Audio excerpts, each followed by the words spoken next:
দরজার মধ্যে গিয়ে উপস্থিত হইল। যাই মাত্র ওই বিধবা মহিলার ঘরের দরজার মধ্যে উপস্থিত হয়েছে উপস্থিত হওয়ার পরে এই পাপিষ্ট ছেলেটা বিধবা মহিলার ঘরের দরজার মধ্যে টোকা মারলেন, নক করলেন। যাই মাত্র টোকা মারছে বাবা, আল্লাহু আকবার, যাই মাত্র টোকা বিধবা মহিলার 3টা সন্তান ছিল। 3টা সন্তানকে নিয়ে অনাহারের দিন কাটাইতেছিল গো।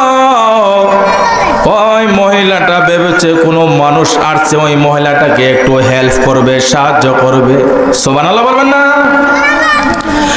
ওই মহিলার মনের মধ্যে চিন্তা গো, ওই মহিলাটাকে বুঝি কেউ সাহায্য করতে আসছে, হেল্প করতে আসছে।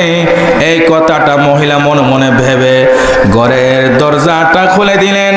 যখনই ঘরের দরজাটা খুলে দিলেন, পাপিষ্ট ছেলেটা ঘরের মধ্যে ঢুকলেন।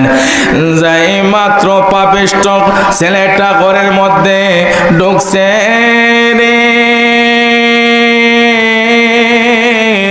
পাপিষ্ট ছেলেটা ঘরের মধ্যে ঢোকার পরে